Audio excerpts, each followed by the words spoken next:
Hey, 42 here. On the 17th of November 1961, a young American man vanished in what was then Dutch New Guinea.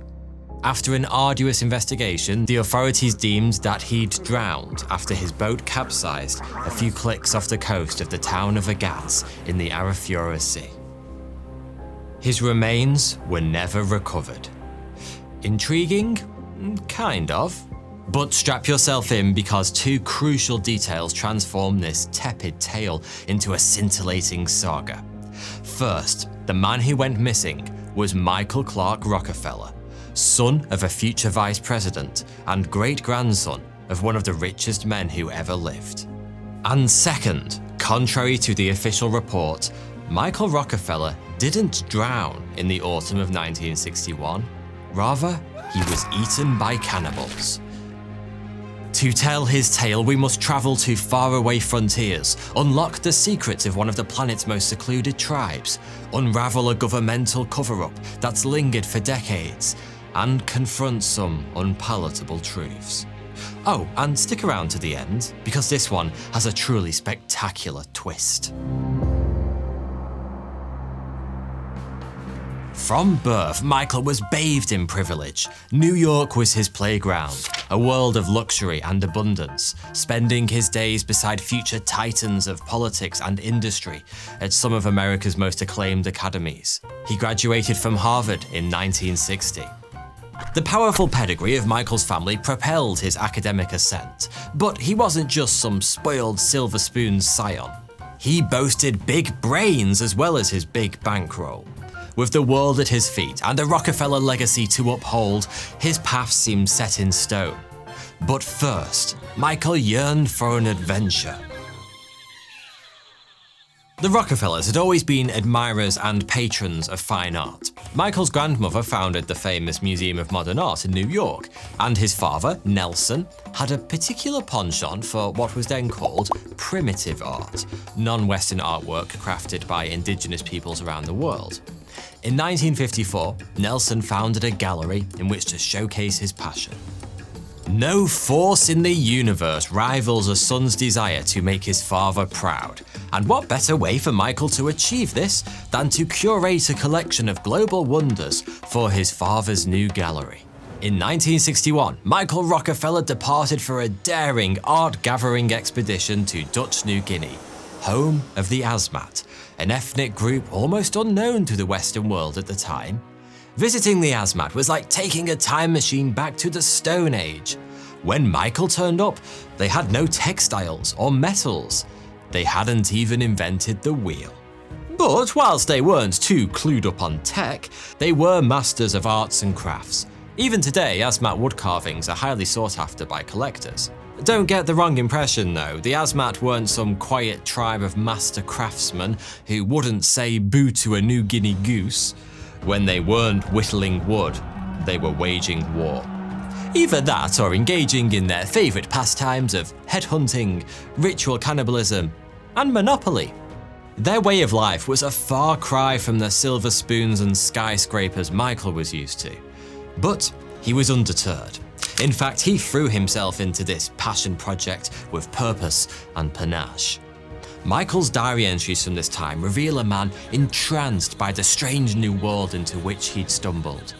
For 6 months he lived amongst the Asmat, studying their way of life and procuring art for his father's museum. He amassed an almighty collection. You can still see most of it today in the Michael C. Rockefeller wing of the Met in New York. Which is all very lovely, but as you already know, this story doesn't have a happy ending. Michael was travelling with anthropologist René Vassing and their 2 local guides when a wave capsized their boat 3 miles from shore. With no comms equipment on board, the guides swam to get help, whilst Mike and René stayed with the stricken vessel. To begin with, they weren't especially worried, but they were steadily drifting further from the shore, and after 24 hours with no sign of rescue, Michael's patience wore thin. The guides had clearly abandoned them, and with each passing second, the swim back to safety stretched out before them. He stripped to his boxer shorts, tied a couple of empty jerry cans around his waist, and struck out for shore. Now, The question that's fascinated historians and amateur sleuths ever since is simple. What happened next? For Rennie Vassing, that question has a brief answer. He stayed with the boat and was rescued by the Dutch a few hours later. Their popping guides had sought help as promised, but they'd had to trudge through several miles of mudflats, mangroves, and mosquito-infested forests after swimming ashore. As for Michael, he was busy turning himself into a modern-day myth. When word of his disappearance reached the Rockefellers in the US, they used their plentiful political and financial leverage to launch the largest manhunt in the history of the South Pacific, involving thousands of locals, a multitude of ships, helicopters, and spotter planes. Michael's father and twin sister flew to Dutch New Guinea to personally oversee the search. Despite this monumental effort, no trace of Michael was ever found. And after 10 fruitless days, the Rockefellers returned home. The manhunt was officially called off 2 weeks later, and Michael was declared legally dead by drowning in 1964. At the time, his estate was worth $660,000, about $7 million today. Not bad for a graduate. Ever since his disappearance, there have been doubts about the official version of events. It's generally assumed that Rennie and Michael were between 10 and 14 miles offshore when Michael abandoned the ship. That's a hell of a swim in open water, but it certainly isn't impossible. Don't let Michael's unassuming appearance fool you. As a university varsity wrestler and former soldier, he was tough as nails. He was also a supremely strong swimmer, had rudimentary flotation aids with him, and perhaps most importantly of all, he was fighting for his life. People can achieve incredible things when failure means certain death. Just watch Squid Game. It's intriguing that despite the scale of the search effort, Michael's body was never found. A drowned man roped to jerry cans should float, but nothing surfaced. The local wildlife is often blamed for this conundrum. Hammerhead sharks and saltwater crocodiles infest these waters. But shark attacks are practically unheard of in the area, and whilst the colossal crocs pose a threat, they're notoriously messy eaters. If one did get him, there would have been a few chunks left over. In the years after Michael fell off the map, several people attempted to replicate the swim he would have been faced with in 1961, and all of them made it to the shore alive. It's for that reason, and others I'll come to in a minute, that convinced many he was still out there. Amongst them was Milt Macklin, the renowned editor of an adventure magazine called Argosy. In October 1968, Macklin was visited by an Australian smuggler who claimed to have new information about Michael's disappearance. Little did he know that his information was about to melt Milt Macklin's mind. Try saying that 5 times quickly. This was 1968, remember, 7 years since Michael disappeared, and yet, whilst visiting a remote island off the east coast of New Guinea 10 weeks prior, the smuggler claims to have seen the lost Rockefeller with his own 2 eyes. Now, Milt Macklin was an ex-military man, explorer, and a master of the mustache. But above all else, he was a journalist who knew how to sniff an exclusive scoop. So he packed up his life in New York and charted a course for New Guinea. However, the first leg of his journey proved fruitless. He visited the islands the smuggler had told him about, only to find it deserted, with no signs of habitation. But Macklin hadn't flown 9,000 miles to get TKO'd when the first hurdle smacked him round the head, especially since he'd noticed a curious trend.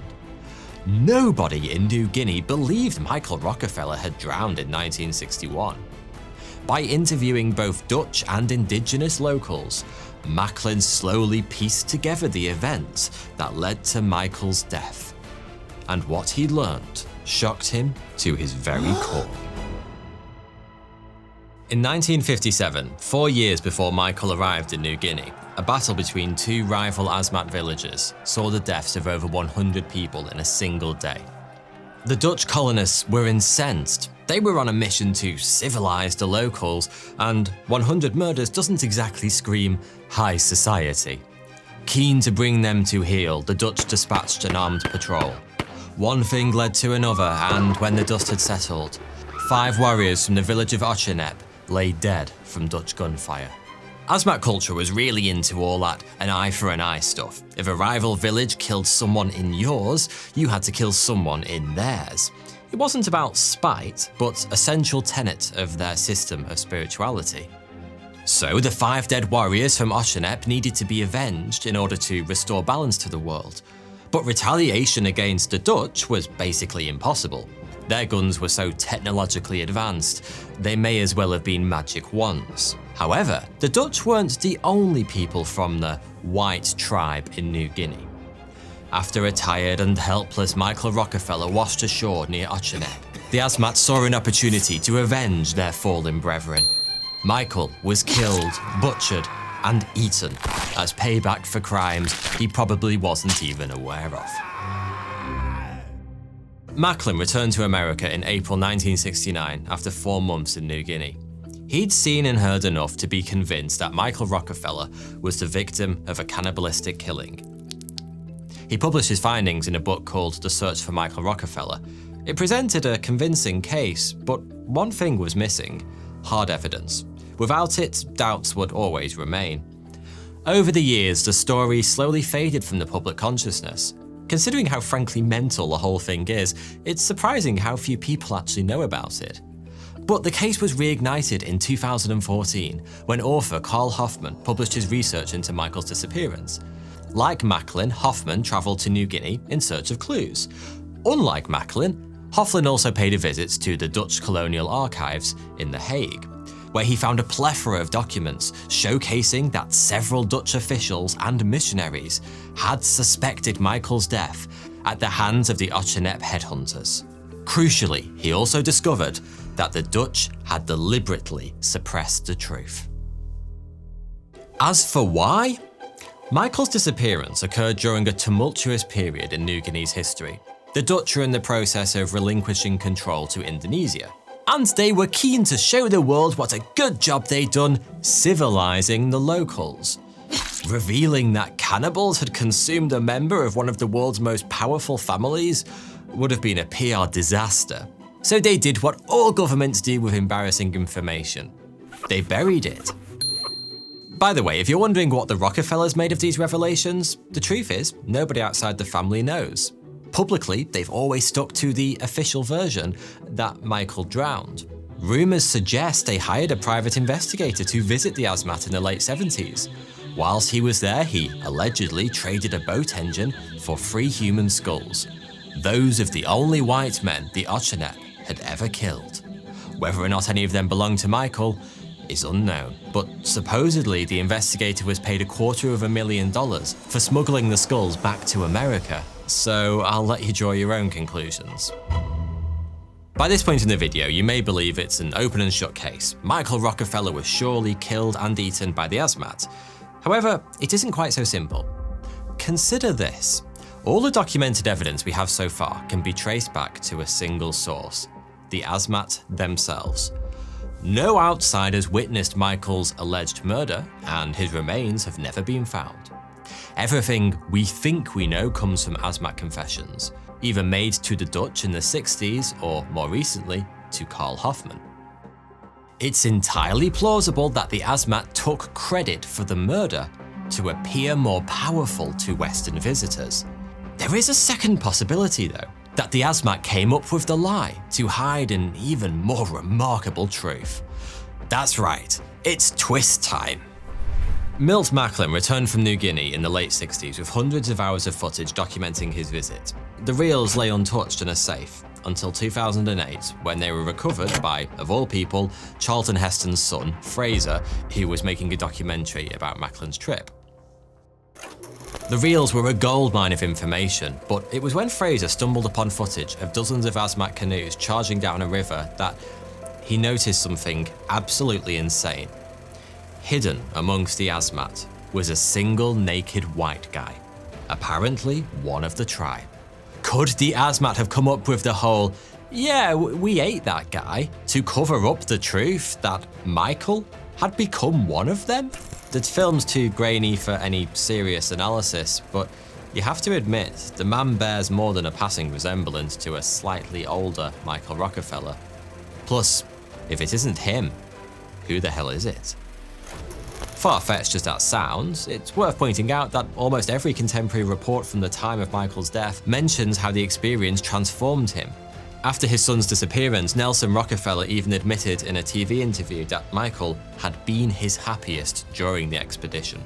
The idea that the heir to one of the world's richest families gave it all up to live out his days amongst a primitive tribe in a distant land is a tantalizing possibility.